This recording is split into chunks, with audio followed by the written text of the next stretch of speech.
Salut à tous et bienvenue dans un nouvel épisode du Front Office. On se retrouve aujourd'hui pour faire, non pas un bilan de division, mais ou un bilan de la saison et de l'intersaison comme on a pu faire précédemment, mais là on va plus se projeter vers la saison de 2024. Et aujourd'hui on va faire les prédictions de trophées individuels de NFL de la saison 2024. Pour ça je suis accompagné d'abord par Jérôme. Salut Jérôme. Salut Alex, salut Doug, salut à tous. Quel plaisir d'enfin se projeter sur 2024. On l'a fait un peu sur les bilans d'intersaison, mais voilà, le but c'était un petit peu de parler continuité. Là, ça y est, on entre dans 2024, on y va, les deux pieds en avant, et on va faire des bons pics bien chauds. C'est ça. Et donc comme tu l'as dit, on est aussi accompagné par Doug. Salut Doug, comment tu vas? Salut l'équipe. Salut, ça va et vous? Pas trop chaud, en plein été, Compliqué à Très et chaud. chaud. on se projette quand même sur la saison qui arrive. Ouais. Entre la gueule de bois des JO et la chaleur, il y en a beaucoup qui sont en PLS en ce moment. C'est ça. Pour ça, on en profite, on va remonter le moral de tout le monde. C'est l'idée, c'est l'idée. Donc aujourd'hui, on va faire comme on avait pu faire l'année dernière avec Jérôme, c'est-à-dire parler des rookies de l'année, des joueurs offensifs et défensifs de l'année, le comeback, le joueur comeback de l'année, le coach, le MVP, et on finira par le Super Bowl MVP, histoire de donner une petite projection supplémentaire. Mais voilà, donc on va pouvoir commencer par ça. Et comme d'habitude, n'hésitez pas à nous suivre sur partout. Twitter, twitter.com/slash le front office, Instagram, twitch.tv slash le front office, Doug avec sa bande de compères, PA, Trey et Anto. On fait la deuxième partie et les deux parties même de la draft all time en parlant de l'attaque et de la défense. N'hésitez pas à aller voir ça, c'est également disponible sur là où vous écoutez ce podcast, c'est disponible. Donc n'hésitez pas à aller voir ça. C'est dispo. Donc suivez-nous un peu Ouais, partout. Et puis il y a un lien en description du compte Twitter pour pouvoir nous suivre. on Voilà. a bien rigolé. Ouais, c'était sympa à regarder de loin. Nous on vous laisse avec GG, hein, on vous laisse prendre votre envol. C'est cool. Hein. Nous Ouais. on se met dans le passager. On, Et voilà. on vous invitera, on vous invitera à venir boire un coup au Hard Drop Café quand même, un de ces quatre. Tu nous fera une petite remise. Ouais, c'est ça. Parfait. Et bah écoutez, je vous propose qu'on commence l'épisode parce que ça va être un épisode qui peut être un peu long. Du moins parce qu'on a beaucoup de joueurs dont on veut parler. Et on va commencer par déjà commencer par le poste Offensive Rookie of the Year, donc le premier trophée, Rookie offensif de l'année. GG, est-ce que tu as envie de commencer en donnant ton choix? Ouais, ouais, je peux y aller avec, Marvin Harrison Jr., le receveur, drafté par les Cardinals. On le sait depuis même un peu plus d'un an, que ce joueur est amené à être une superstar à ce poste-là, et tous les scouting reports annonçaient un talent exceptionnel. Il arrive dans une équipe bien coachée avec un QB qui lance bien la balle, ou en cible installée, il y a que Trey McBride. Je pense qu'il va pouvoir faire un gros volume de réception, un gros volume de yards. Il y a toute la narrative avec son nom déjà bien associé à la NFL vu que le papa était là. Et je me dis qu'on peut avoir autre chose qu'un QB. Donc on a vu avec Nakua l'année dernière qui a fait une grosse saison. Donc allez, pourquoi pas. On y va ça avec Harrison. Doug, je te vois hocher la tête, mais un peu dubitativement. Ouais. Alors, vraiment, je vais pas du tout remettre en question les qualités du bonhomme, hein. On nous parle depuis déjà plus d'un an d'un joueur générationnel, d'un talent incroyable, etc. Et c'est toujours décevant de les voir arriver dans des équipes comme ça. Moi, je suis désolé, mais les Cardinals, ça me fait pas rêver. Kyler Murray, ça me fait pas rêver. Les coachs qu'il peut avoir, ça fait pas rêver non plus. Donc oui, effectivement, il va avoir de la place parce qu'il n'y a que Trey McBride en receveur et encore, c'est pas un receveur, c'est le tight end, hein. Non, il y a Chase McLaughlin aussi, mais bon, il va être derrière, derrière lui. Donc il va avoir beaucoup de ballons puisqu'on va beaucoup le target. Maintenant, Est-ce qu'il va réussir à avoir un rendement énorme dans une équipe qui est un peu poussive, pour dire que ça? Ben, on verra bien, mais en tout cas, oui, c'est un petit peu le même genre que si on avait mis Malik Nabers du côté des Giants. Oui, il est tout seul, donc forcément, il va être ciblé. Mais oui, il a encore moins un quarterback de qualité à côté. Mais après, voilà, il va y avoir aussi la capacité à Kyler Murray à rester en bonne santé, parce que sur plusieurs saisons, il a quand même 2 grosses blessures. Donc voilà, c'est surtout l'environnement en fait qui me fait peur sur Harrison et pas du tout le joueur en lui-même. Moi, je pense que sur les Cardinals, ce qui manquait vraiment, c'était déjà un receveur l'année dernière. On a vu qu'il y avait beaucoup de. Enfin, Kyler était pas souvent là, et quand il était là, par contre, je le trouvais bon. Avec un vrai receveur 1 qui était censé être Marquise Brown. Bon, on a vu ce que ça a donné Marquise Brown, donc j'aime bien le choix de Marvin Harrison. Voilà, j'ai un choix différent pour en parler pour des raisons qui font en sorte que j'ai du mal à croire en Harrison. Mais toi, Doug, GG disait que euh, s'il voyait un non QB être rookie offensif de l'année, ce serait Harrison. Toi, par contre, tu vois aussi un non QB, mais c'est quelqu'un d'autre. Ouais, c'est quelqu'un d'autre. J'en avais parlé dans l'épisode des Hot Takes qu'on a déjà fait avec Anto, et je sais plus qui c'est qui était avec nous déjà. Je sais pas, je crois que c'était Trey qui était avec nous. On était tous les trois sur l'épisode. Et j'avais mis Ricky Pearsall. Le receveur qui était aux Gators de Gainesville, de Florida l'année dernière, et qui lui, pour le coup, il a. Et bon, c'est pas trop encore où ça va aller pour Brandon Ayuk, mais le joueur déjà en lui-même, au niveau qualité de main, qualité de la capacité à gagner ses 1 contre 1. En fait, il vient dans une escouade où il y a vraiment un poste à prendre là-dessus, en receveur de slot, et il a des qualités qui sont incroyables. Donc, une équipe qui marche bien, plus un joueur qui vient rajouter un petit peu à la Cooper Cup, vous voyez, ce joueur pas hyper athlétique, c'est pas le plus grand, c'est pas le plus costaud, c'est pas le plus rapide, mais par contre, il a une intelligence dans le placement, une intelligence dans les tracés et une capacité à gagner ses 1 contre 1 qui fait penser un petit peu à la Mike Evans, vous voyez, mais en beaucoup plus petit. Donc, ça qui est impressionnant. Des catchs hyper spectaculaires. Je ne sais pas si vous l'avez vu, ce catch qui va chercher à une main dans les airs. On dirait c'est Superman, le mec.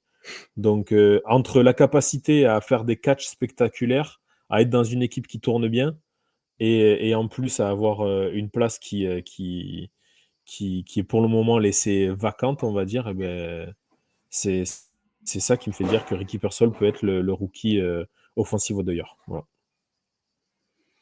Mm. J'aime bien. J'aime bien surtout si Ayuk est transféré. Après, est-ce que c'est pas un joueur qui est pas assez flashy, justement? Je trouve il fait partie de ces joueurs trop propres, pas assez vendeurs, où tu vois, il pourrait faire 900 yards, 5 TD, et que Harrison ou Nabers fassent des saisons pourries à côté, et qu'il n'y ait aucun QB qui brille, et il l'aurait quand même pas, quoi. Tu vois, j'ai un peu l'impression que, ouais, comme tu me le décris, je l'ai pas encore vu assez jouer, mais tu vois, j'ai l'impression de voir un Hunter Renfro. Et je me dis, s'il fait une saison comme ça, Non, non, genre, quand même, c'est quand même, non, c'est quand même un petit peu au-dessus. Après, c'est le cœur qui a parlé. Je suis fan des Gators, je l'ai vu jouer. En fait, en plus, il y a quelque chose quand on est dans le stade qu'on se rend compte, c'est la capacité du mec à se démarquer. Quand on ouais. regarde à la télé, on a comment ça s'appelle, le terrain en zoomé sur l'action. Là, quand on est au stade, on voit le mec qui est tout le temps démarqué. Et lui, il est tout le temps démarqué.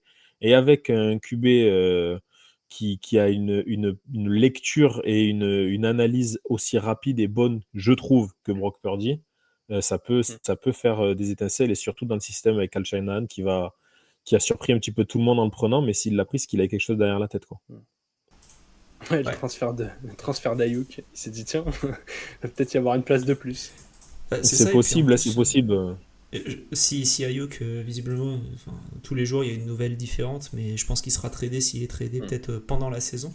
Si on voit pas de changement entre le moment où il est là et le moment où il est pas là, et qu'on se dit, ah bah en fait c'est Purcell qui a pris le rôle, tu te dis, ah ouais, ok, en fait t'as remplacé un mec qui allait te coûter 30 millions par un rookie, et auquel cas là la narrative elle peut être différente et ça peut monter pour lui, quoi. Donc, Mm. j'aime bien ce choix. J'aime bien ce choix. Moi de mon côté, je vais parler du meilleur ami de Doug. Je vais parler de Jaden Daniels. Euh, le quarterback des Commanders et ancien quarterback de LSU.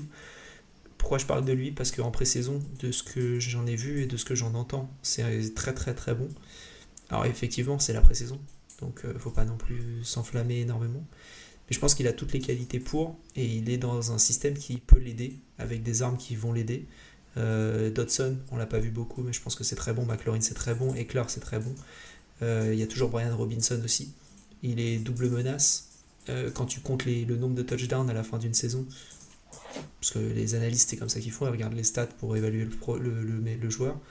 Je pense qu'il peut avoir les suffisantes stats pour dire ah, il n'a pas fait trop d'interceptions, parce qu'en fait, les ballons perdus, ce serait des fumbles quand il court. Donc, du coup, tu le verrais moins. Mais je pense il va être bon. Il a été pris numéro 2. La seule inquiétude que j'ai par rapport à Jaden Daniels, moi, c'est Cliff Kingsbury. C'est pas du tout le joueur, c'est Cliff Kingsbury qui est offensive coordinator chez eux. Ça me fait un peu peur. Mais le reste, le joueur et les armes à côté font en sorte que j'y crois beaucoup plus que le reste, on va dire. Parce que Caleb Williams, je pense que s'il fait pas une top saison, je pense que si Daniels fait une un peu moins bonne saison que Caleb Williams vu les attentes, il l'aura pas forcément Caleb Williams. Donc voilà un peu mon raisonnement. Je sais pas ce que vous en pensez. Il y a pas Déjà, mal. si tu te basais juste, excuse-moi, mais si tu te bases juste sur le match de pré-saison, moi j'annonce Bonix alors. Je mets Bonix, En fait, la différence, c'est qu'il Bonix faut qu'il joue. Offensive Player of the Year. Parce que Bonix va Ah pas jouer. bah, tu sais, il y a qui? Il y a Stidham et Wilson. Non, il y a des gains. Il va jouer, hein. S'il continue comme ça, il va même starter week 1, hein. Bah, du coup, tu Ouais, veux changer ton pick, Doug? Non, je veux pas changer mon pick, mais tu es en train de dire, et j'ai vu un match de. Moi, je veux pas du tout faire le hater. Ça, j'ai rien contre lui et j'ai rien contre les Commanders. Vraiment, voilà, je suis pour. Ça me ferait énormément plaisir qu'on ait encore un QB de très haut niveau qui arrive dans la ligue et que ça se tire dans les pattes dans tous les sens, en AFC, en NFC, partout. Franchement, ça me régalerait. Mais ouais, comme tu l'as dit, t'as Kingsbury, Cliff Kingsbury en coach, tu vas rien faire avec lui. Il y a une ligne qui est catastrophique, mais catastrophique devant lui.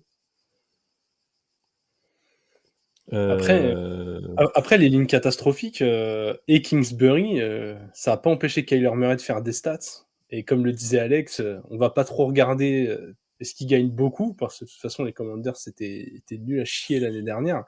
Si franchement il gagne 5 matchs en faisant des belles stats, il sera vite dans la course, quoi. C'est ça qui est terrible. ouais, mais après, il y a toujours ce débat vous dites quarterback double menace, machin. Moi, je suis désolé, quarterback double menace, ça gagne pas. Donc, aller Je chercher un dis, quarterback 10 double menace, deuxième pick. mon argument n'est pas de dire quel est le meilleur joueur rookie de l'année, selon moi, mais qui aura le trophée. Et dans les conditions un peu comme je pense, je me dis qu'il a de bonnes chances de l'avoir. Mais je suis d'accord avec toi, je me base pas uniquement sur le fait que il a fait un bon match de pré-saison, hein, parce que on a vu Oui. des Trey Lance, des machins, des trucs qui faisaient des bons matchs et derrière ça a rien fait du tout, hein, Non, mais ce qui donc est bien, voilà. c'est que entre ton pick Daniels avec Caleb Williams, avec Drake May, avec éventuellement Bonix, peut-être même Gigi McCarthy qui visiblement a l'air correct.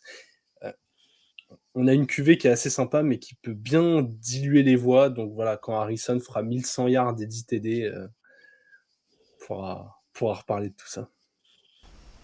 Cata. Cata. Le mec il finit par finir son argumentaire sur ça. Ok. Très bien, très bien.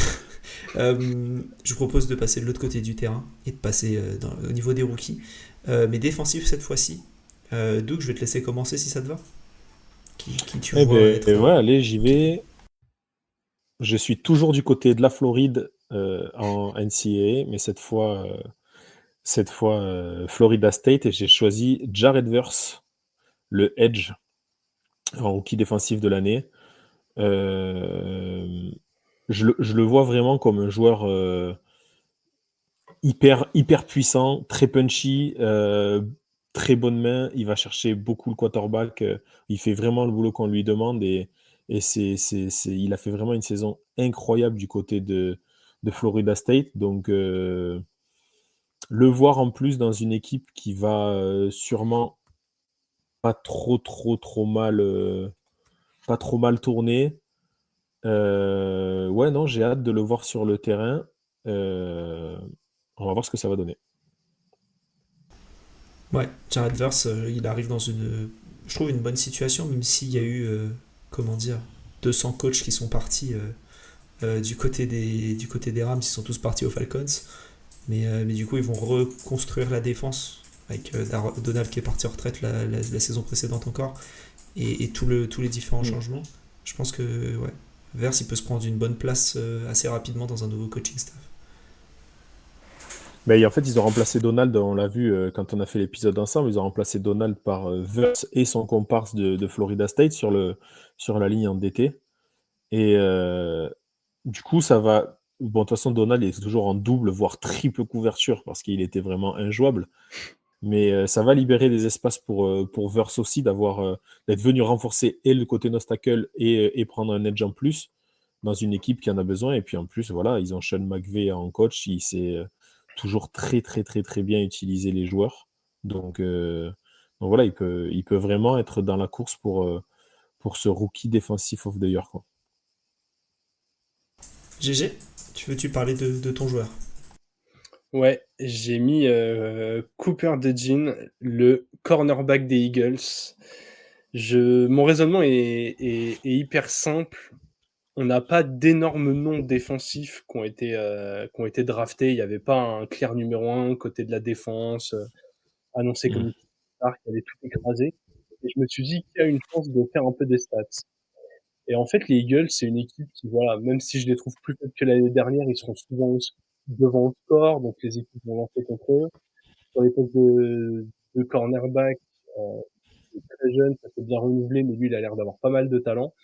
Et je me dis qu'avec quelques passes défendues et 5-6 interceptions dans la saison, il peut très très largement être en fait en haut de la liste des rookies qui produisent.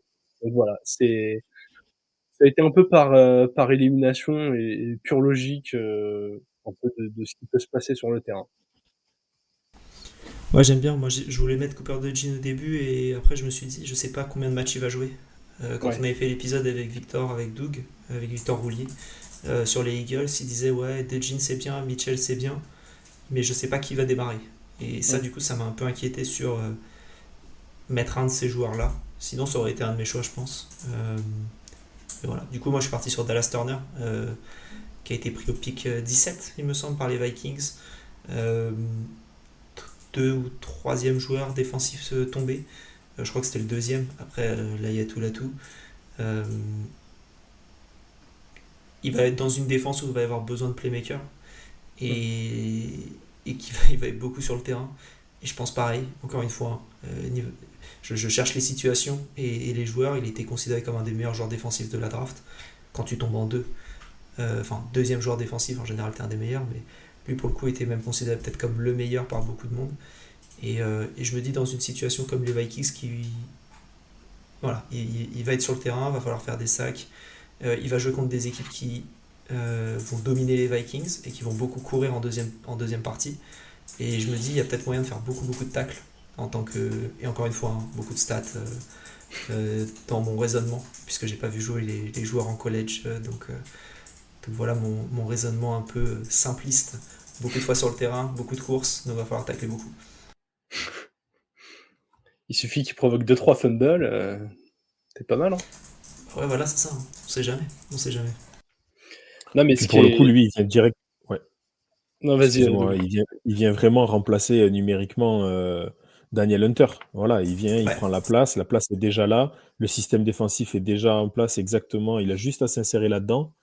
Donc, ouais, clairement, ça peut être. Et comme tu l'as dit, c'est une équipe qui risque de passer beaucoup de temps en défense sur le terrain, parce que je vois pas bien, dans un premier temps, le quarterback les laisser sur le terrain. On va voir JJ McCarthy quand est-ce qu'il va prendre la suite, mais pour moi, le titulaire, c'est pas lui qui va faire gagner cette équipe. Donc, ouais, il risque sûrement de passer beaucoup de temps sur le terrain et accumuler des stats. Mm. Contrairement à Cooper DeJean, qui pour le coup, lui, comme tu l'as dit, ouais, et Victor Roulier nous l'avait bien dit, mais les, les Eagles ont tendance à pas mettre les rookies la première année. Donc on risque de plus le voir jouer l'année prochaine, mais la première année, ça va être compliqué de le voir sur le terrain, quoi. Ou Ouais, alors par après, parcimonie. c'était tellement catastrophique sur les postes de cornerback la saison dernière que avec Bradbury Hesley qui n'en pouvait plus. En tout cas, j'ai quand même l'impression que c'est le trophée où, en fait, si c'est un joueur drafté au 6e tour qui se révèle et qui fait des stats qui le gagne, personne n'est surpris, quoi. Oui. J'ai pas l'impression qu'il y a un clair favori, un mec qui vient en mode, c'est une évidence qu'il va le gagner, quoi. Ouais, en parlant des Eagles, hein, il y avait beaucoup de bruit sur Jeremiah Trotter quand il était sorti. Et si c'est un joueur comme ça qui le récupère, ça me surprendrait pas beaucoup, Mmh. on va dire. Donc voilà, on a parlé du coup des nouveaux joueurs qui arrivent dans la ligue. Maintenant, je vous propose de parler des joueurs qui reviennent et qui, après des blessures ou après passer par proche de la mort ou avoir joué aux Jets pour Joe Flacco l'année dernière, peuvent gagner le titre de Comeback Player of the Year. GG, je vais te laisser commencer parce qu'avec Doug, on a le même. Donc, toi, qui est ton Comeback Player of the Year? J'ai mis, Anthony Richardson. Il y avait un choix pour ce trophée qui paraissait, évident, même totalement évident et j'avais envie de prendre un peu le contre-pied. Anthony Richardson, il a joué quoi l'année dernière? Il a joué l'équivalent de 2 matchs et demi. Ouais, c'est Il a ça. joué ouais, il a fait, je crois, un match entier et après des bouts de match ou 2 matchs entiers et un petit bout de match. Il a montré énormément de choses ultra positives, sur ce petit laps de temps. On avait l'impression de voir du Cam Newton, du Lamar Jackson, un joueur capable de faire d'énormes plays et il est dans une division où finalement la hiérarchie est pas hyper claire.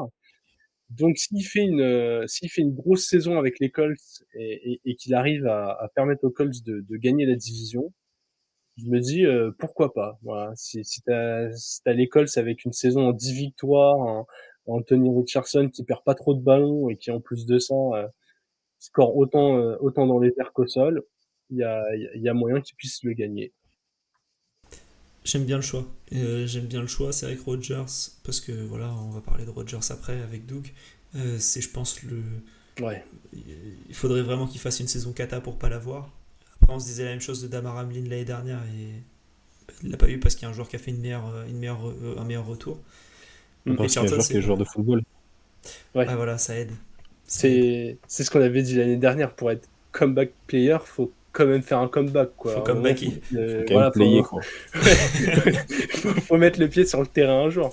Et bon, on espère que tous les joueurs cités là, voilà, vont revenir en pleine forme, hein, mais voilà, c'est la petite cote sympa de ne pas aller sur Rodgers. Bah nous avec Doug, Et ça me fait on prend la cote et on va sur Rodgers. Mais vas-y Doug, pardon, je t'ai oui. coupé. Non, ça fait plaisir. C'est le deuxième Gators qu'on parle dans cet épisode parce qu'il arrive aussi de Gainesville. Et pour le coup, c'est vrai qu'on a vu un petit échantillon. Moi, j'ai pu le voir l'année d'avant. Et la seule chose qui me fait un petit peu peur, c'est qu'il avait quand même cette tendance, pas suicidaire, mais un petit peu à rentrer dans les mecs costauds. Alors, quand on est à NCAA, d'autant plus à Gainesville, où on n'est quand même pas sur le niveau le plus haut qu'on peut avoir, il avait un gros avantage au niveau physique parce que c'est quand même un jeune athlète assez impressionnant. Et là, il va falloir qu'il change un petit peu son fusil d'épaule là-dessus pour pas se blesser encore une fois, quoi. Mais c'est un joueur qui est incroyable et plein de talent, quoi. Donc, Totalement, totalement. Bah, d'un côté, on a du coup Anthony Richardson, deuxième saison, et de l'autre côté, on a Aaron Rodgers, vrai vétéran dans la ligue. Après avoir joué quoi? C'était 4 ou 7 snaps, je sais jamais si c'était 4 ou 7. 4, je crois. Ouais, quasi rien quoi. Il a quasiment pas joué la saison dernière. Avec Doug, on le voit être comeback player of the year. Alors il faut qu'il joue, évidemment. Mais il devrait jouer. Il faisait semblant qu'il pouvait jouer fin novembre après s'être fait le tendon d'Achille en septembre. 4 retraites comment dire, dans une cabane au milieu du Midwest dans le noir à manger des coquilles d'œufs et forcément bah, le gars il est capable de revenir très fort. Je pense surtout qu'il a tout pour en fait. L'équipe elle est parfaite, le calendrier il est tranquille et je pense que voilà il y a beaucoup de choses qui font en sorte qu'il puisse être comeback player of the year et j'ai du mal à le voir ailleurs. Enfin j'ai du mal à le voir dans voilà j'ai du mal à voir un autre joueur on va dire ici même s'il fait une saison moyenne. Hmm. Ouais, non, c'est sûr. C'est le candidat évident. Après, les Jets et l'état de forme de Rodgers, j'ai vraiment un spectre énorme. Genre, il se remet pas bien et au final, il joue les 2 pieds dans le béton parce que 0 mobilité et en fait, les Jets font 7 victoires ou il revient à son niveau d'avant et en fait, ils font 13 victoires et je suis pas surpris non plus, quoi. Doug, tu veux parler un peu de Aaron? Bon, bon, t'as tout dit, hein. J'espère qu'on va enfin avoir l'entrée avec en Iron Man sur le terrain que vous aviez promis l'année dernière. Mais non, franchement, voilà, Aaron Rodgers, il a une équipe qui est énorme autour de lui. Il a deux très bons receveurs. Enfin, il a un très très bon receveur. Il peut encore s'appuyer sur des mecs qu'il a depuis des années autour de lui. Il a un très bon running back. Il y a une défense qui fait vraiment vraiment le travail. On l'a vu l'année dernière et qui, si elle fait le même travail cette année et permet à son attaque d'être sur le terrain, Rodgers, il a cette capacité-là à garder le ballon, à faire des lives très très longs, à épuiser la défense en face. Donc oui, s'il est en forme, s'il arrive à bien revenir, effectivement, ça ne peut que aller à lui, c'est certain. Du, du coup, ce serait un costume de Aaron Man ou c'est Iron Rodgers? Aaron Rodgers, c'est Ok, plus sympa, non? j'aime bien, j'aime bien. Ok. Pour savoir. En fait, le costume d'Iron Man, par contre, du coup, il y a tout sauf le talon. C'est un peu. Mec, on va le renommer Achille, quoi. C'est ça. J'aime bien. C'est ça. Ok, donc Aaron Rodgers et Anthony Richardson pour Comeback Player of the Year. N'hésitez pas d'ailleurs en commentaire à nous dire les vôtres, Mm. vos choix pour Rookie de l'année, défensif, offensif, comeback, et ensuite tous les autres qu'on va pouvoir citer maintenant. Et là, on va parler des joueurs de l'année, donc offensif et défensif. Et on va commencer par offensif. Et je vais commencer parce que c'est dans la continuité du Comeback Player of the Year de mon côté. Pour moi, ce serait Garrett Wilson, puisque je pense que Garrett Wilson, avec un vrai quarterback, il peut être à des niveaux d'un CD Lamb, des niveaux de. Enfin voilà, dans ce niveau-là de type de calibre de joueur. Un 95% de Justin Jefferson ne m'étonnerait pas. Et, et voilà, et déjà on le voit avec du quarterback play très très très moyen qu'il est bon. Moi j'ai juste envie de le voir avec un vrai QB. Et là, Aaron Rodgers, bah, c'est un vrai QB. Et s'il revient bien, bah, je crois en Wilson. Ce Wilson, en tout cas, j'y crois du côté des Jets. Zach, j'y croyais moins. Mais Garrett, Garrett beaucoup plus. T'as tout dit, hein. Avec Zach Wilson, il a fait, je crois, quasiment 1200 yards.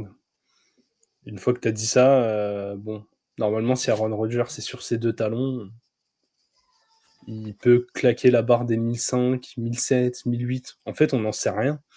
Et à côté de ça, je crois qu'il avait marqué que 4 TD, parce que pareil, avec Zach Wilson, pour choper un ballon dans la end zone, c'est compliqué. Là, il y a peut-être ouais, que le plafond de TD avec les joueurs qu'il y a autour de lui, Allen Lazard, Mac Williams, c'est des cibles. Allen Lazard, voilà, il doit sa carrière et son compte en banque à Aaron Rodgers, donc on sait que c'est une cible qu'il aime bien. Mike Williams, il a ce profil assez grand, encore faut-il qu'il ait des cuisses fonctionnelles, mais Brice ouais, Hall aussi. Hein. Brice Hall, avec la ligne qui s'est renforcée, je me mm, dis qu'il y a moyen qu'il fasse. Déjà, avec une ligne kata, il faisait du taf. Alors là, avec une vraie ligne, je pense, moi, lui, il peut, au niveau des touchdowns, il peut lui bouffer, quoi. ouais, ouais, ma seule Mais t'as pas réserve, de c'est tight le end. nombre de TD. Ouais, c'est vrai qu'il n'y a pas de tight end. C'est vrai que niveau tight end, c'est assez fébrile. Ouais, Conklin est pas mal. Moi, j'aime bien Conklin. Je pense que, tu vois, il va pas faire milliards, hein, mais c'est le genre de mec, voilà, il est là. Il est là en quatrième cible, voire cinquième cible, vu qu'il en aura moins que Brice Hall. Ouais, On va pas lui en demander beaucoup, mais ça suffit pour se prendre 2-3 TD qui pourraient aller chez Wilson, quoi. ouais, donc il n'y a pas de tight end. Je suis assez d'accord avec toi. Tu m'as pas très convaincu avec ton Lui argumentaire. non plus, il a commencé en disant ouh, ouh. Non, mais en fait, j'aime bien le joueur, mais c'est vrai qu'il y a beaucoup de cibles, quoi. C'est une de ses prédictions de Nostradamus encore. Ouais, Tyler Conklin, 9 touchdowns cette saison. Ah, Non, non, non. j'ai parlé d'un receveur, j'ai parlé de CD Lamb un peu. Toi, GG, c'est le joueur que tu veux aborder. Ouais, Ah, ouais, putain. ouais, tout simplement parce que côté Cowboys, il y a pas de jeu au sol. C'est une des équipes qui, depuis 4 ou 5 ans, fait le plus de passes en NFL. Il y a toujours Dak Prescott. À côté de lui, les cibles, c'est quoi? C'est Brandon Cooks, 1 an de plus. J'adore Brandon Cooks, mais voilà, il n'est pas éternel. Jake Ferguson, qui est un bon Titan à la réception, mais voilà, c'est pas non plus. Ça va pas être un aspirateur. C'est pas Travis Kelce Prime, quoi. C'est pas Tyler Conklin. C'est pas Tyler Conklin. Non, je préfère Ferguson à Conklin quand même. Ouais, quand même. En tout cas, je vois pas de réserve pour que CeeDee Lamb fasse pas 1800 yards, 10 à 12 TD. Et en fait, avec ça, il va très vite être ouais, en tout cas dans le tiers de joueurs qui va se disputer ce trophée. J'ai du mal à croire qu'il y aura un running back vraiment intouchable là-haut. Je crois pas du tout en les Dolphins, donc j'élimine forcément Tyreek Hill. Justin Jefferson, il joue soit avec Et Sam Darnold, soit avec Gigi McCarthy. t'as oublié Bon, Odell Beckham chez les Dolphins. ouais, exactement. Le seul concurrent que j'ai à CeeDee Lamb, c'est Ja'Marr Chase. Voilà. J'ai hésité entre les deux. Et Tyler Conklin, évidemment. Et Tyler Conklin en 3. Voilà. Ok. Parce qu'il est là quand même, hein. Sacré tight end. Sacré tight end. CeeDee Lamb, top. Hein. La saison dernière, il a fait une saison monstrueuse et qui est passée, j'ai l'impression, sous le radar. Alors qu'il a fait une meilleure saison qu'un AJ Brown par exemple, mais tout le monde parlait d'AJ Brown plus que de CeeDee Lamb. Tout le monde parlait de Tyreek à juste titre, mais CeeDee Lamb, là il est à l'heure où on enregistre, il y a des difficultés à ce qu'il prolonge son contrat. Il est en hold-out et Jerry Doogie Jones dit ouais, cool, bah qu'ils prennent des vacances, il nous manque, hein. Qu'ils prennent des vacances. Ok, d'accord, belle ambiance Ouais. du côté du Texas. Tu perds un mec comme CeeDee Lamb pour des raisons contractuelles, moi je trouve ça très con si jamais ils le font. Donc Bah, l'année dernière, à la réception, c'est 1749 yards et 12 TD. Donc, ouais, c'est problématique de se passer de lui, je pense. Surtout quand tu vois ce qu'il y a autour. Jake Ferguson et Brandon Cooks. Voilà. Ouais. Et Pas Rico ouf. Dodder. Rico Dallo et Ezekiel Elliott. Putain. Ah, ça Just fait go. flipper. Hein. On peut tous les faire, mais on va vite s'arrêter, je pense. Hein. En tout cas, je ne donnerai pas dans mes hot takes les Cowboys champions cette année. Je ne ferai pas l'erreur 2 ans de suite. Attends, on l'a pas enregistré encore. On va attendre Non, mais en jusqu'à tout cas, je peux déjà affirmer ça. Il n'y a pas besoin d'attendre l'enregistrement. Top. Doug, de ton côté, GG dit il voit pas de running back. Il dit c'est les receveurs, les Et receveurs, les receveurs. Et toi, t'es là je pour suis rappeler, assez. remettre l'église au milieu du village, quoi. Exactement. Et avant de parler de mon joueur, je suis étonné que GG, l'amoureux de King Henry, n'a même pas tenté le King Henry devant la ligne, derrière la ligne des Ravens, qui peut quand même faire du mal, ou alors il a des infos, il a eu par SMS qui lui a dit qu'il a des petits soucis de santé ou quoi, qu'il était plus très très bien, j'en sais rien, mais c'est un truc, j'y réfléchis, mais non, moi je suis quand même parti sur Christian McCaffrey. Christian McCaffrey, déjà cette année, ça aurait dû être le MVP, mais il est toujours donné à un quarterback, mais il n'y avait même pas de discussion là-dessus pour moi. Il fait quasiment 1500 yards, 14 touchdowns. On se rappelle, il marque, je ne sais plus, 11 ou 12 touchdowns d'affilée tous les matchs.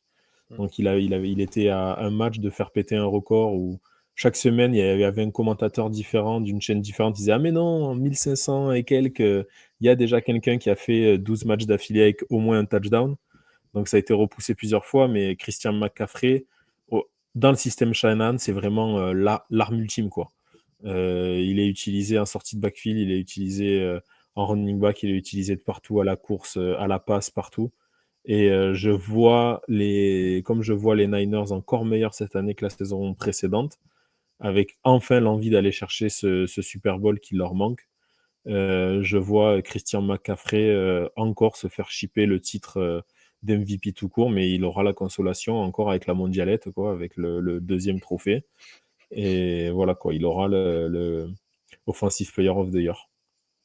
Il aura l'assiette de Roland Garros, tu sais, quand tu finis. Ouais. C'est con. Une assiette vide en plus. Ça, c'est l'assiette du plateau de fruits de mer. C'est là, c'est là si Ouais. vous voulez, quoi. C'est. Je crois pas du tout en McCaffrey à cause un peu du poids de l'histoire. J'ai l'impression que ça va être compliqué de lui donner encore autant de charges. Et j'ai un peu peur que si Ayuk s'en va, ça, ça réduise un peu la diversité des armes et que du coup les défenses puissent plus facilement se focus sur les Niners. Et puis, cette nouvelle défaite au Super Bowl, je pense qu'elle est là notre principale, divergence, Doug, c'est que je ne suis pas Ouais. sûr que les Niners fassent une si grande saison que ça, quoi. Au bout d'un moment, est-ce que la porte, elle commence pas à se refermer là? T'es allé plusieurs fois au Super Bowl, ça passe jamais. Je sais pas, je suis sceptique là-dessus, j'avoue. Mais McCaffrey, c'est un joueur exceptionnel, hein, mais il a eu tellement une grosse charge de travail l'année dernière que toujours un peu peur avec les running Et, backs. et puis il l'a gagné l'année dernière surtout, donc moi j'ai du mal à le voir regagner cette année. Après, on verra, hein. CMC, Ricky Pearsall, en tout cas l'attaque des Niners, elle fonctionne dans ton univers, Doug. C'est pas fini en plus. Et c'est pas fini. Très bien, bon à savoir. Je vous propose de passer du côté de la défense. Et toi, GG, t'aimes pas les Cowboys, mais t'aimes les Cowboys quand même. Alors, non, mais en fait, quand tu y réfléchis, c'est totalement logique. J'ai mis Micah Parsons, tout simplement parce que ils vont passer plus de temps, la défense va passer plus de temps sur le terrain, donc il va avoir plus de moyens de faire des stats. Je crois que ces 3 dernières années, on a eu 3 vainqueurs différents. Je pense que Parsons, ça fait déjà 2 ans qu'il y est pas très loin, il se rapproche d'année en année. J'ai vraiment l'impression que si les Cowboys veulent exister un tant soit peu, ça va passer par une défense énorme. Et, euh, et ouais, il en est le leader absolu. Je regardais un peu autour. Forcément, j'ai parlé des Niners qui allaient moins bien, donc j'ai éliminé Bossa. J'ai l'impression que les Steelers cette année, on va se concentrer un peu plus sur l'attaque, même si Watt fera toujours le boulot. Myles Garrett, pourquoi pas? Je crois pas du tout à un cornerback, donc voilà. Je suis allé sur Parsons. Je pense vraiment que dans la narrative, je crois qu'il avait eu le rookie défensif de l'année. Après, il avait fait podium du défenseur de l'année. Et là, je pense qu'il grimpe enfin la dernière marche. Progression Et logique et plus de temps, plus de snaps sur le terrain, quoi. Moi, vraiment, les Cowboys, cette année, ils me font énormément peur, tu vois. Autant toi, tu dis, cette saison, les Niners, tu les vois pas revenir après Mm. un Super Bowl raté. Moi, je les vois pas revenir après encore une défaite humiliante Ouais. en playoff. On voit que Jerry Jones lui-même, il y croit plus parce qu'il prolonge personne. Alors qu'il a Dak Prescott qui est en fin de contrat et il n'a pas prévu de le faire re-signer. Il a Cedi Lamb qui redemande un nouveau contrat, il n'a pas prévu de le faire signer. Il a son coach McCarthy qui, je pense, passera pas la baille. Donc je vois vraiment cette équipe exploser parce que en fait, ils sont énormément, on va dire, appauvris, affaiblis en termes de joueurs. Et je pense qu'ils vont repartir sur un nouveau cycle à partir de la saison prochaine. Mais cette saison, je les vois vraiment, vraiment pas bien. Voilà. Moi, je vois McCarthy finir la saison. Par contre, je le vois jamais revenir à la fin de la saison. Je pense que ça va aller chercher un autre coach. Ça va aller C'est sa chercher dernière un. année. Hein. Oui, oui, oui. Mais je pense pas qu'il sera viré En du coup. plus. Je pense juste qu'il. Tu vois, s'il veut pas prolonger des gens, je pense pas qu'il va payer McCarthy plus Mm. un autre coach pour au final balancer la saison à la poubelle. Mm. Autant garder les boueurs directement en Mm. tête du camion. Je Donc, pense qu'il va payer, il va finir par payer Cedi Lamb et il payera pas Dak Prescott parce Ouais. qu'avec cette surenchère là, enfin, il y a un paquet de quarterbacks là à 40 millions et plus où franchement c'est un grand n'importe quoi depuis 2 saisons et je pense qu'il fera pas cette connerie là. Mais du coup je vois bien cette défense. Tu vois un peu la narrative du les Cowboys sont nuls à chier en attaque, mais ils restent dans la course au playoff grâce à leur défense. Et voilà, ça vient vraiment de là, quoi. C'est vraiment le mec, s'ils sont plus souvent sur le terrain, va jouer plus de snaps, aura plus d'opportunités de faire des stats. Et je suis pas sûr que la NFL ira forcément chercher un défenseur d'une équipe à 10, 11, 12 victoires, quoi. ok, ok. Moi, je vais. Dans les équipes qui vont pas faire 10, 11, 12 victoires, je vais parler de mon choix. Moi, je vais parler de Max Crosby, qui, pour moi, depuis plusieurs années, est un des meilleurs défenseurs de la ligue. Là, on lui a rajouté en plus. Putain, le nom m'échappe. Il vient de chez nous. Ah oui, Wilkins. Wilkins. Wilkins, merci. Christian Wilkins. Ils lui ont rajouté à côté de lui. Je pense que ce duo va faire très très mal. Et je pense voilà, Wilkins va faire un peu de l'espace pour Crosby. Et inversement, mais je pense que Crosby fera plus de plays. Et je pense que avec Antonio Pierce en head coach, le fait que tu joues 2 fois les Chiefs, tu as moyen de visuellement impressionner si tu fais un gros match. Et tu joues 2 fois les Chargers, Broncos on s'en fout. Mais voilà, il y a des matchs où tu peux vraiment impressionner. Et moi j'aime beaucoup Max Crosby. Et je me dis que voilà, ça peut être l'occasion pour lui de gagner le trophée. Je vois pas trop. J'ai l'impression que tous les bons joueurs l'ont déjà gagné à part Parsons récemment. Et si tu as envie de le donner à quelqu'un de nouveau, je pense que Crosby c'est un bon choix. Voilà. J'aime beaucoup. L'année dernière, c'est Garrett, c'est ça? Ou c'est Miles Garrett ou c'est Watt? Je me rappelle plus. Je crois que c'est Miles Garrett l'année dernière. Je Il crois me que c'est semble que c'est Garrett. Miles Ouais. Garrett. Ouais. Je vais aller vérifier. Je crois que c'est Garrett l'année dernière ou Watt il y a 2 ans. Ouais, c'est Miles Garrett l'année dernière. Et en 2022, c'était Nick Bossa. Ah oui, Bossa et Watt avant. Alors, pour ce Watts. l'a eu. Ouais, c'est ça. Et en 2020, c'était Aaron Donald. Et après, on va s'arrêter parce qu'il y a beaucoup trop d'Aaron Donald pour juste le dire. Donc voilà. Donc voilà, Max Crosby pour moi. Ouais, Crosby, c'est un bon choix. C'est parce que pour le coup, eux, ils vont aussi passer du temps sur le terrain, la défense.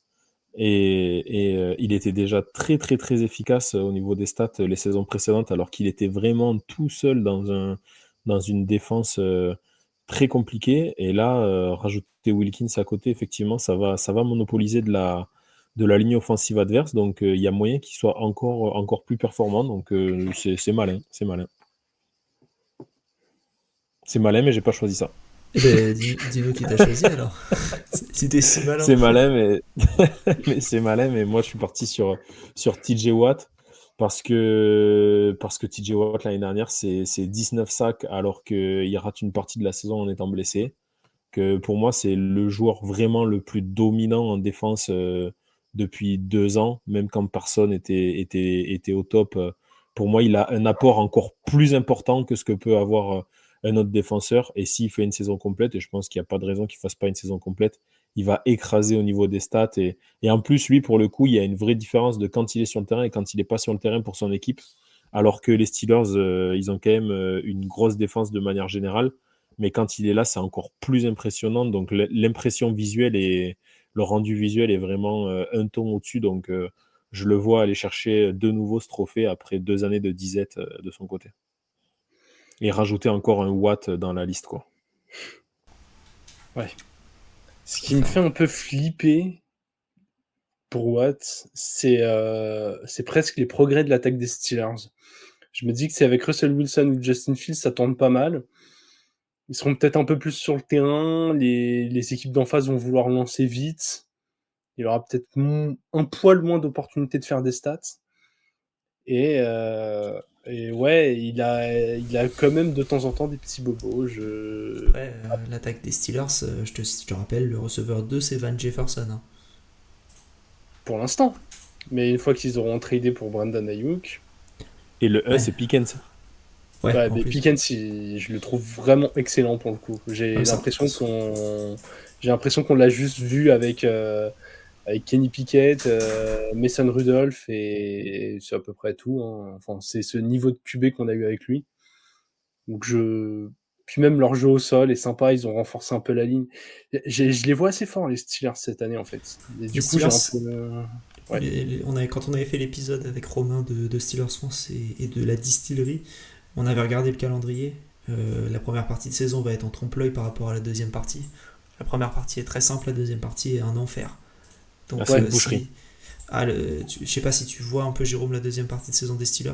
Ouais. Pour ceux qui ne l'ont pas, c'est après la bye week, c'est Washington, donc ça va, même s'ils auront le rookie de l'année dans l'équipe. Ensuite, c'est Ravens, Browns, Bengals, Browns, Eagles, Ravens, Chiefs, Bengals. Ils ont leurs 6 matchs de division après la bye, du coup. Plus Eagles et Chiefs. Plus Eagles et Chiefs. Donc, Après, si tu te mets en confiance avant la bye parce que t'as piétiné cette première partie de calendrier, tu vois, c'est limite, tu prolonges. Si le début de calendrier est facile, c'est un peu une prolongation du training camp et derrière tu déroules, quoi. Ouais, et après tu récupères Brandon Ayuk en plus, donc ça aidera, mais bon, ben pour être d'accord, je suis un peu d'accord avec Doug, si la deuxième partie de saison se passe bien, je pense que TJ Watt peut l'avoir, parce que si tu shut down tout le monde, quasiment, Ouais. bah, ce sera un mec des Steelers qui l'aura, parce que recency bias, tu prends un mec qui est dans ta tête, là en ce moment, c'est limite si on dit pas Léon Marchand, c'est le plus grand nageur de tous les temps, donc ce serait un peu pareil avec TJ Watt, quoi. Alors que Léon Marchand n'est que deuxième pour l'instant. Derrière Kat, il est déki. C'est Eric Moussambani, non, le premier? Je me demande, sur une course, s'il y a plus d'écart entre Léon Marchand et notre ami Eric qu'entre Eric et moi. Voilà, juste comme ça. Ça dépend, hein, s'il a le temps d'aller dans l'hôtel pour Est-ce que tu s'entraîner sais dans faire la la nage du piscine. chien? Allez. Bon, si ça vous va, on va pouvoir continuer. Il nous reste 3 trophées à faire. Le premier, c'est coach de l'année. Et ensuite, on aura les 2 MVP dont on doit parler. Coach de l'année, Doug, est-ce que tu veux commencer? Allez, je commence, si tu veux. Je pensais qu'il allait l'avoir l'année dernière, notre ami Demeco Ryan des Houston Texans. Je pensais qu'il allait être l'année dernière. Ils sont allés prendre Stefanski, qui n'a pas du tout démérité, surtout que il fait quand même cette saison-là avec son QB remplaçant, donc c'était pas démérité. Mais je pensais que Demeco Ryan, ça allait l'accrocher. Je vois les Texans faire une aussi belle saison que l'année dernière, confirmée. Ils se sont renforcés dans tous les sens. Ils vont pas être meilleurs, je pense pas, parce que tout le monde les attend, mais ils se sont renforcés en défense, ils se sont renforcés en attaque. Après, renforcés, on a déjà les premiers montages qui commencent à arriver avec notre ami Stéphane Diggs qui fait des attends, je t'explique sur le bord du terrain, là, à parler à tout le monde. On a les premiers montages de Shit Here We Go Again de Diggs, et j'espère qu'il va pas mettre le souk dans ce vestiaire, voilà, et que ça va continuer à bien tourner. Mais avec une équipe aussi complète, avec le renfort de Diggs, on en a parlé tout à l'heure, de Daniel Daniel Hunter Hunter. en défense, Joe Mixon aussi. plus Joe Mixon. Ouais, non, c'est vraiment une équipe qui risque de faire très très mal dans une AFC Sud qui est assez incertaine en plus. Donc ouais, Demeco Ryan, cette année, aller décrocher ce titre-là, ça serait, je pense, le choix de la raison. Voilà. Je suis assez d'accord avec toi et moi c'est mon choix aussi. Pour moi, si les Texans gagnent la division avec 10 victoires, il l'aura, à mon avis, hein, pour service rendu par rapport à la saison dernière. Et puis voilà quoi. Sinon, tu as très bien résumé ma pensée. Donc je n'ai rien de plus à rajouter là-dessus. GG, t'es en infériorité là. Ouais. C'est marrant, j'ai l'impression qu'on a beaucoup de divergences avec Doug sur la saison à venir. Mais ouais, Ça j'ai me peur rassure. que. Ça veut dire que Doug a raison. C'est pas faux. Non, mais j'ai peur que le côté très attendu des Texans, les attentes vraiment très très hautes pour un effectif qui reste quand même jeune. J'ai l'impression que dans la narrative, ça va être compliqué de faire mieux que la saison passée. Et du coup, si tu fais pas mieux, c'est un peu dur de donner le trophée à un coach à qui tu l'as pas donné déjà sur une belle saison. Tu vois, pour moi, s'il passe pas genre de 9 à 11 victoires et avec du jeu bien posé, c'est tout de suite compliqué. Du coup, je suis allé sur Jim Harbaugh parce que donc coach des Chargers, nouveau coach des Chargers qui part sur un tout nouveau cycle. J'ai l'impression que en fait, il peut pas trop se tromper. Si ça se passe mal, de toute façon, c'est pas énormément de sa faute. Il y avait pas mal de choses à reconstruire. Et si ça se passe bien, il peut très vite avoir les mérites. On a l'habitude là depuis 2-3 ans de Chargers très bling bling, très superstar, Justin Herbert qui lance énormément, des gros noms dans la défense, qui de temps en temps lâche une grosse perf, mais il y a pas tellement de cohérence. Et lui, j'ai l'impression que il peut ramener un peu ça. On a l'impression qu'il a envie de poser un jeu que je trouve intéressant parce qu'à contre-courant, beaucoup de courses, moins de passes, on entend beaucoup moins parler des individualités. Ouais, il y en a Le pas. calendrier. Bah, je trouve qu'il y a quand même des talents dans cette équipe, notamment en défense. Et en fait, le combo un peu meilleur esprit d'équipe, calendrier facile, joueur avec quand même du talent, division où derrière les Chiefs, tu vas jouer 2 fois les Riders, 2 fois les Broncos. En fait, très vite, les Chargers, si ça clique pas mal, ils peuvent atteindre les 8-9 victoires. Et en fait, si tu as des Chargers à 9 wins, même si ça fait pas les playoffs, tu vas te dire, attends, Justin Herbert qui lance le ballon à Joshua Palmer, en fait, si c'est bien coaché, ça fait 9 victoires. Et vu que c'est toujours assez compliqué de donner ce trophée, enfin, Andy Reid pourrait le mériter tous les ans, Mike Tomlin pourrait le mériter tous les ans, Sean McVay pourrait le mériter très très souvent. Voilà, je tente un peu un nom et une narrative qui pourrait se détacher de ce dont on a l'habitude. Quand je disais qu'il n'y avait pas de talent, c'était en attaque, hein. Pour moi, par Herbert et les deux tackles, pour moi, c'est dur, hein. Cette attaque, c'est compliqué. Les receveurs titulaires, c'est Shark, McConkey, Palmer, Quentin Johnston, en gros. Après, il y a Mm. Will Disley, par contre. Bon tight end. Mais Disney c'est. meilleur que Conklin ou... Ouais, je pense, hein. Je Ouais, pense. je sais Eh, pas. tu le mets aux Jets, pour moi, j'ai plus peur des Garrett Wilson qu'avec Conklin. Mais, euh, mais ouais, ça va faire que courir, hein, ça c'est sûr. Puis tu Bah, mets je Ouais, sais mais Jason ça pas. court Tatum avec aussi. J.K. Dobbins, Gus Hayward et Kemani Vidal. Akimani Vidal, d'ailleurs, on n'est même pas sûr qu'il fasse le roster, hein, Ouais, donc pas je sûr qu'il pense que. fasse le roster. On parle de lui en cut. Ça m'a pas mal surpris de voir ça, Ouais. mais c'est qu'il y a visiblement, ce serait quoi? C'est Riley Patterson, je crois, le nom de leur troisième. Et après, j'ai perdu le nom du dernier. Isaiah Mais Spiller. Spiller. Moi, je voyais Dobbins pas faire le roster. Là, Ah, Robbins, il va faire le roster, il coûte rien. Il coûte rien et l'upside, il est trop haut. ouais, en fait, Donc, si ça clique bien, c'est un joueur qui a du talent et qui t'a rien coûté. En fait, c'est le genre de coup à la Wilson ou Mostert, quoi. C'est genre, si ça se passe bien, plutôt cool. Non, mais je sais pas, je suis assez curieux de ces Chargers, hein. Ça se trouve, ça va faire 3 victoires et je tape complètement à côté. Mais j'ai l'impression qu'il y a une belle narrative à construire, voilà, comme je l'ai dit, entre le calendrier, les joueurs à optimiser. Tu vois, t'es à un coin de Quinn Johnston qui fait 900 yards et 5 TD. Qu'on se dit, putain, en fait, peut-être qu'il est pas totalement nul et faudrait qu'il attrape ça un peut aller ballon vite. pour ça. Ouais, ouais, bien sûr, bien sûr. Non, mais voilà, c'est.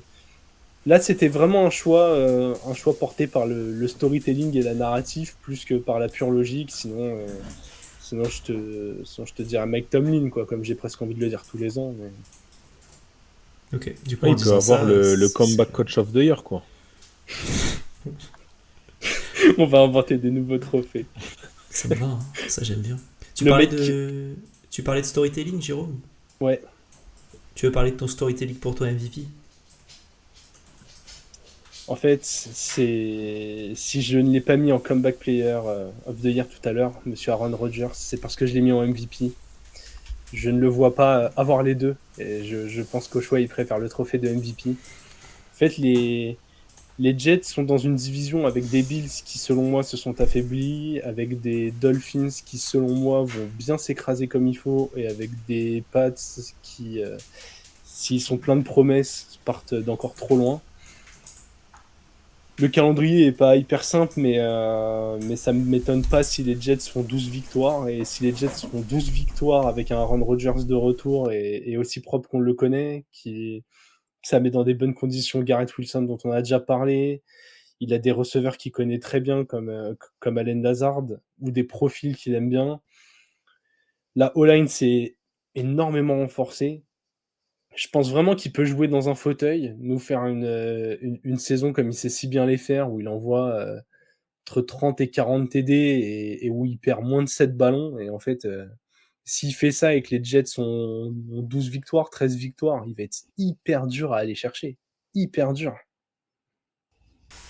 J'ai du mal à le voir autre chose que comeback player of the year. Pour moi, c'est une opportunité en or de libérer une place de offensive player ou de MVP pour quelqu'un d'autre.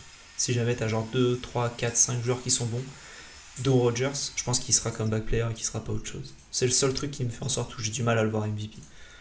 Ouais, je comprends, mais j'ai l'impression que dans cette saison à venir, et notamment dans cette AFC, il va pas y avoir d'équipe genre à 14 victoires. J'ai l'impression que les numéros 1 vont être à 12, grand max 13. Et j'ai l'impression que très vite, les Jets peuvent faire partie de ces équipes. Donc voilà, je me dis si le Rodgers, avec tout ce qu'on a entendu autour de lui, ses retraites spirituelles dans le noir à la Star Wars, je vais sur ma petite île, je mets la capuche, je médite à fond, et que derrière sur le terrain il y a du résultat, franchement. Puis il peut y avoir cette lassitude des noms habituels, tu vois. Un Patrick Mahomes, c'est un peu comme LeBron James en NBA, il pourrait l'avoir tous les ans, mais au bout d'un moment on fait tourner histoire que ça reste drôle, quoi. Le retour du Jedi Ron Rodgers. Ok.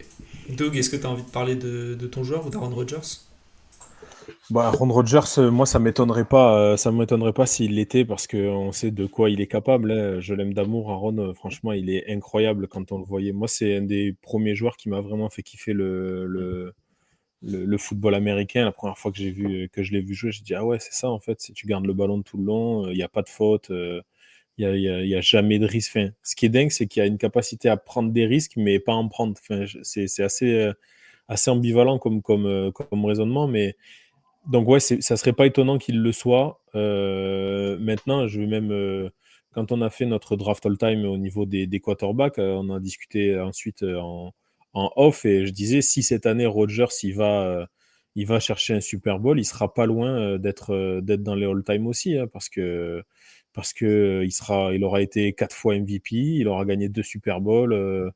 Et voilà, il a un rating qui est incroyable, il a pas de perte de balle. Donc, et puis ouais, il y a cette aura un peu mystique autour là qui rajoute encore quelque chose. Donc non, non, c'est possible, c'est possible. Après, c'est les Jets, et c'est possible aussi qu'ils se viandent complètement, que Rodgers pète un plomb, qu'il prenne sa retraite au bout de 10 semaines et que Robert Saleh soit viré dans la foulée. Ouais, qui Voilà. pète un plomb ou un talon d'ailleurs, hein, ça Ouais, peut arriver aussi, hein. à 2 fois le même, ça serait bizarre, mais ouais, voilà, après, c'est... Voilà. Toi, Doug, tu nous disais que, comment dire, les Niners, c'était pas fini. Tu Les vas nous Niners, faire c'était pas fini. comme PA, nous parler de George Kittle à un endroit où il a pas à être là. C'est vrai que là, il s'était chauffé, PA. Les- Et si tu nous entends dans ton avion pour Los Angeles, PA, c'était n'importe quoi, Kittle.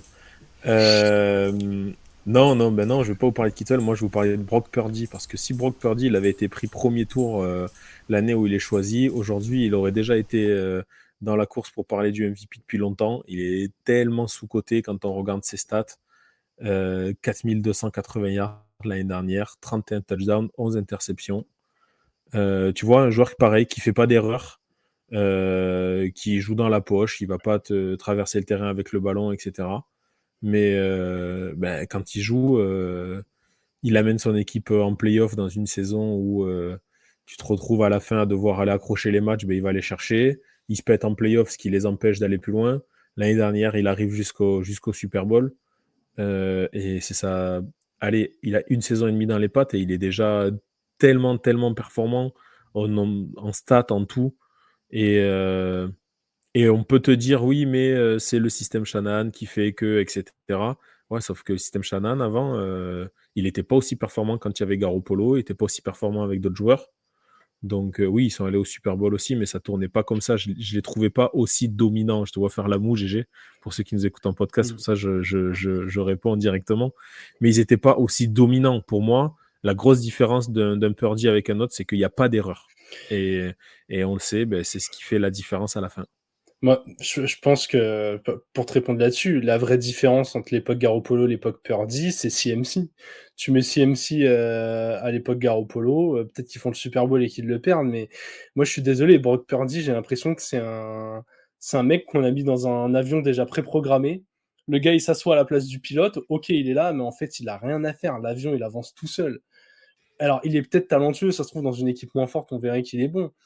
Mais le gars, il a une ligne infranchissable. Il a 20 minutes pour lancer chaque passe. Quand il sait pas où lancer le ballon, il tourne la tête à droite. Il a CMC, il tourne la tête à gauche. Il a Dibo. Donc, dès qu'il est en galère, il perd pas le ballon parce qu'il fait une passe à 1 mètre à côté de lui et les gars s'occupent de faire un jeu de 40 yards derrière. Enfin, En plus, il a 0 aura, ce mec, je suis désolé. Genre, ouais, Bon, on va dire que je suis un hater de Purdy, mais putain, si ce mec-là a un jour le MVP alors que CMC l'a pas eu, je vais me taper la tête contre les murs. Je vous Ah, le dis. mais il y a ça, par un- contre, on est d'accord.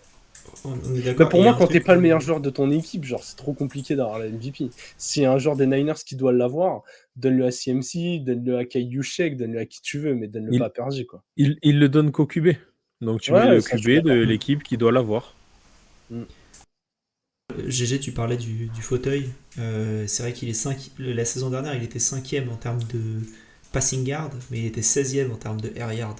Donc en fait, il faisait beaucoup de yards à la passe, mais c'est souvent des petites passes qui derrière étaient envoyées super loin par les receveurs qui courent très vite. Donc oui, effectivement, il est un peu Ouais, dans mais un fauteuil, mais après, il est toujours là à faire les bons plays au bon moment, Ouais, parce que c'est son oui, ça, niveau. c'est vrai.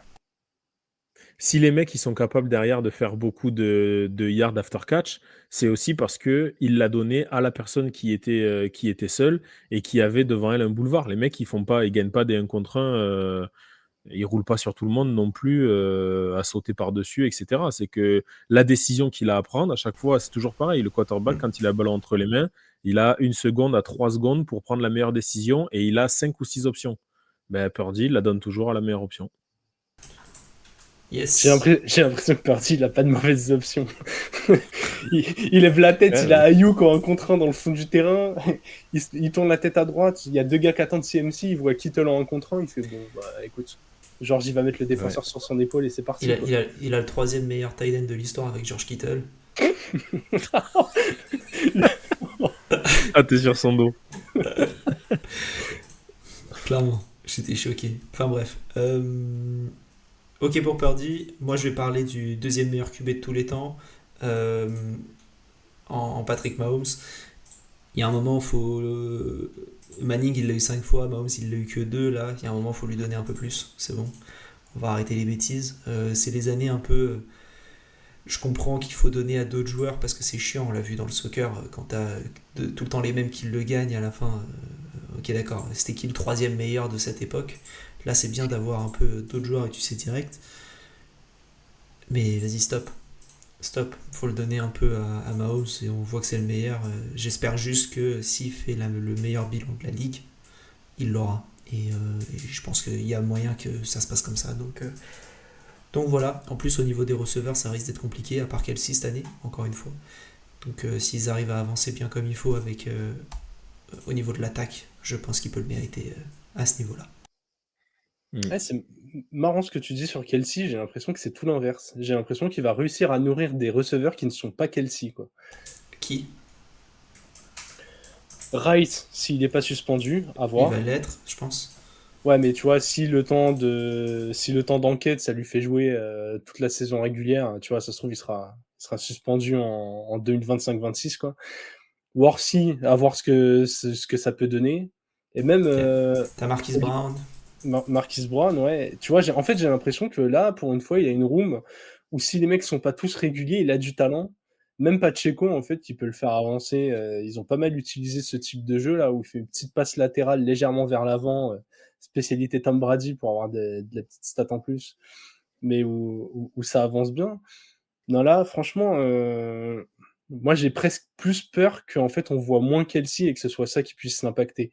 J'ai l'impression que Kelsey, tu vois, c'est ce genre de mec que tu vas avoir envie de mettre quasiment qu'en playoff, quoi. Je serais même pas surpris l'année prochaine s'il joue, je sais pas, genre 55% des snaps en saison régulière. Je le vois même pas, ouais, je le vois pas au-dessus des 55% de snaps. Ok. Je pense qu'ils vont le mettre dans le formol. En vrai, ils ont fini le jeu, les Chiefs. Tout ce qu'ils veulent, Ah non, c'est tu fais passer un le script. street. Là, tu fais Non, un mais voilà. script, t'as fini le jeu. Oui, Donc, non, mais quand je dis fini le jeu, genre, en vrai, la saison régulière, pour eux, c'est ok si tu peux avoir le seed 1 pour t'éviter un match où tu peux reposer les gars, why not? Mais j'ai l'impression que les gars, ils ne vont plus jouer que pour le mois de janvier et février, quoi. C'est juste ça qui me fait yes. peur. Ah, je comprends. Je comprends. Moi, ça me fait pas peur là-dessus. Donc voilà. Je pense que Doug, t'as envie de rajouter quelque chose sur Patoche? Non, non, je suis plutôt de ton avis, ça me fait pas trop peur. Je pense qu'il va écraser la ligue. Et je pense que bon, on est là pour faire des prédictions. Si à chaque fois on dit Mahomes MVP du Super Bowl, machin, c'est ce qui va se passer. Mais la cote, elle est à 1,03. Ça sert à rien, quoi. On va tenter un petit peu des choses, mais Ah bah là, pour tenter, j'ai vu la ligne Super Bowl MVP, ça va être beau. Ça va être beau, ouais, c'est ça. Franchement, je sais pas qui est le pire choix entre vous deux. Euh, je vais Entre nous laisser. deux, je sais pas c'est qui le pire choix entre nous trois. Ok. Ah, moi, je veux. Bon, bref, ok.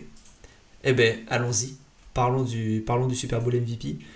Euh, Doug, est-ce que tu as envie de commencer? Parce qu'on a déjà parlé du joueur un peu avant. on en a déjà un petit peu parlé. S'il donne du coup le MVP ou le comeback player à Rodgers, ils peuvent donner je vois les Jets cette année aller au Super Bowl et donc avoir notre ami euh, Garrett en MVP du Super Bowl avec un petit 3 touchdowns au Super Bowl. Ça lance dans tous les sens face à des Niners dépassés par l'événement. Et voilà. Ouais. On dit tout et son contraire dans le même épisode, c'est incroyable. Face à des Packers, ce serait encore mieux. Jets Packers au Super Bowl. Incroyable. Ça Ah serait. ouf. Mais alors, Jets Packers, je pense que malheureusement pour les Packers, Aaron, il les massacre. Il les Je connaît pense. tellement bien. Tu sais, c'est l'ex qui t'en veut pas, mais qui te fait quand même du mal, tu vois. J'adore la comparaison. GG? Ou tu veux que j'y aille avant? Parce que je vais rester sur un receveur. Je vais rester sur un Allez, receveur. vas-y, vas-y. Et j'ai regardé un peu qui pouvaient aller au Super Bowl. Alors d'un côté, il y a les Chiefs. Donc si c'est les Chiefs, c'est Mahomes. Donc je voulais pas remettre Mahomes parce que je trouve ça chiant. Donc j'ai pris une équipe de NFC. Et j'ai pris les Lions. Et donc du coup, mon Super Bowl MVP, c'est évidemment pas Jared Goff. Ce serait Amon-Ra St. Brown. Parce que je me dis que si les Lions le gagnent, ce sera très probablement un gros match de St. Brown. Et c'était quoi la ligne que tu avais donnée pour Garrett Wilson? 3 touchdowns et je sais pas quoi, 160 yards. Ouais. Ouais, voilà, pareil. Pareil à peu près. Tout pareil. Je dirais même 4 touchdowns, tu vois. C'est encore La meilleur. surenchère, hein. 300 yards. Donc, Allez, 5, donne-en c'est 5. la vérité 7. Donc, En vrai, tu soulèves une vraie question, c'est genre quelle équipe va s'en sortir en NFC, quoi. Je me suis fait la réflexion un peu là en préparant cet épisode et je regardais, je me disais ouais, franchement les Niners au bout d'un moment, les mecs vont pas faire Super Bowl pour aller le perdre tous les ans, je les ai éliminés. Je trouve les Eagles un peu moins bons, Oui. les Cowboys voilà, n'en parlons pas. est-ce Et qu'ils seront en après playoff, les Cowboys? voilà what takes. Après ouais, derrière t'as les Lions qui arrivent vite donc why not? Why not? T'as envie de parler de Je ton joueur, toi, que tu vois clairement au Super Bowl? Moi, c'est rien que de le voir au Super Bowl qui me. Voilà. J'ai mis Super Bowl MVP Trevor Lawrence. Déjà, déjà, c'est un quarterback. Et tu sais, t'as entendu ce qu'il a dit, Doug, quand même. Il a dit, je sais pas quel est le pire choix de nous trois.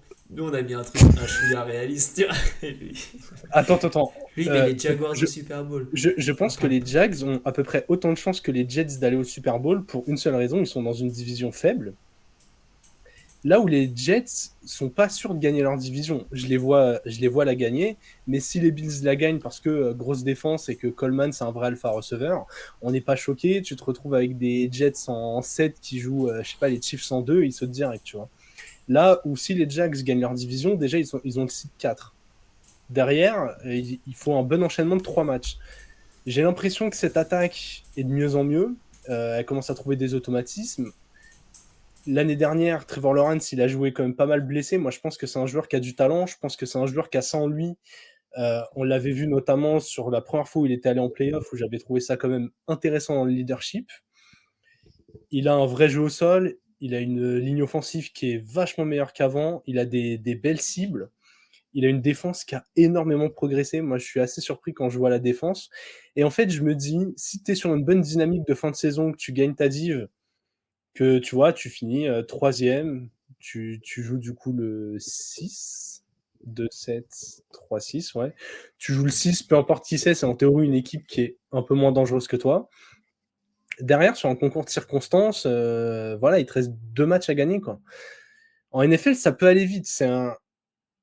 On l'a vu, c'est pas simple, mais voilà, c'est la grosse cote. Je me dis que ça passe par une bonne saison régulière, mais je trouve que cette équipe, voilà, elle a des atouts. Peut-être qu'elle ira même pas du tout en playoff, mais j'ai l'impression que le vainqueur de cette div, s'il s'impose de façon assez marquée, bah, va y avoir une ouverture, quoi. Que ce soit les Texans avec, l'équipe qui monte, que ce soit les Jags avec un QB qui a l'air d'avoir ça en lui, voire même les Colts, hein. On disait que, tout l'effectif était prêt sauf le quarterback.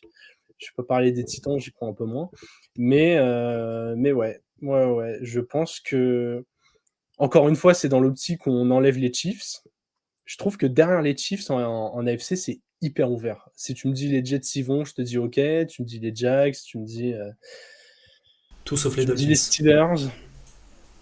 Ah, les Dolphins, j'avoue que le top 5 de la draft, il va être sympa pour vous. Mais Non, ça, c'est... déconne pas. On verra. On verra. Je vous vois très bas. Enfin voilà, c'est un peu comme vous, c'était pour sortir du Chiefs, Mahomes. Je cherchais une équipe qui avait un chemin, entre guillemets, un peu plus simple pour aller en playoff si elle gagnait sa div. Donc là où ouais, c'est peut-être un peu plus dur pour d'autres équipes. Tout ce qui est Bengals, Steelers, Ravens, Browns, en fait, ces quatre-là, tu sais pas du tout laquelle va s'en sortir. En fait, l'AFC est tellement stack que j'étais obligé de prendre l'équipe d'une division un peu faible et c'est tombé sur l'AFC Sud. Très bien. Très bien. Est-ce que vous voulez récapituler vos choix avant qu'on clôture cet épisode? Doug, est-ce que tu as envie de commencer? Allez, du coup, j'ai mis rookie offensive, Ricky Pearsall, rookie défensif, Jared Verse, comeback player, Aaron Rodgers, offensive player, CMC, defensive player, TJ Watt, coach of the year, René, non, Demeco Ryan, MVP, Brock Purdy, et Super Bowl MVP, Garrett Wilson. GG.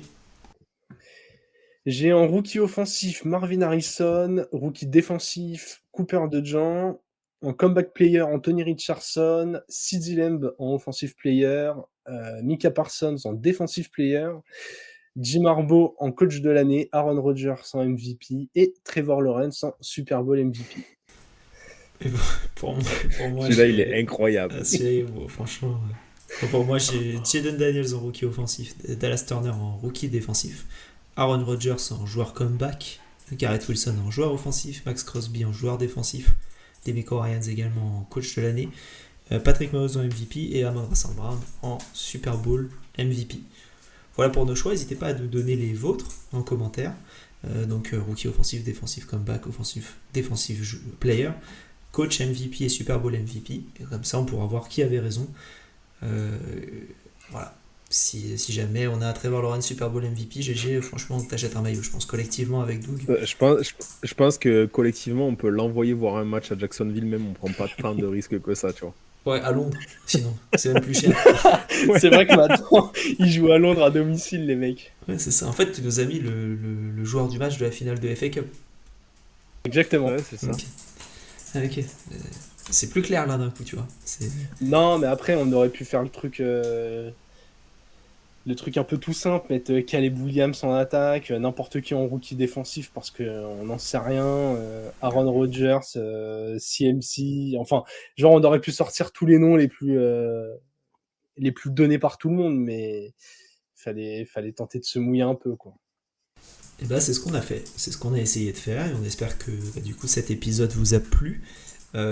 Ça conclut du coup cet épisode là et dans les prochains épisodes on aura un épisode où on va regarder un peu les différentes choses qu'on a envie de suivre sur la saison 2024. Je serai avec PA pour cet épisode et ensuite je sais que tout le monde va essayer de se prêter au jeu également, donc hâte de voir ces épisodes et de les écouter également. Donc abonnez-vous, n'hésitez pas à nous mettre des petites revues, des notes. On voit que les notes augmentent, on voit que le nombre d'abonnés augmente également, donc ça fait plaisir. Et puis voilà, je sais pas si j'ai oublié quelque chose. Non, c'était parfait, comme toujours. Gracias, c'est gentil. Eh ben écoutez, on va se retrouver plus tard, du coup GG, merci. Merci Doug également pour t'être venu. Quel est ton t-shirt d'ailleurs? Je vois du Eat Sleep, mais je vois pas ce qu'il y a d'autre. Ah, c'est un petit Eat Sleep Bucks Repeat. Voilà. Très bien. Magnifique. Bon choix. Et tu nous as pas mis Baker Mayfield en Super Bowl MVP? Non, non, non, non. Même comeback, avec la belle saison qu'il a fait l'année dernière, on pouvait pas le mettre. Donc, non, non. Compliqué. Compliqué. Eh ben écoutez, Doug, merci. GG, merci. Et puis on se retrouvera dans quelques jours pour du coup l'épisode sur les différentes choses qu'on a envie de voir pour la saison 2024. Je vous souhaite à tous une bonne journée, bonne fin de journée ou bonne soirée. Et vive le football.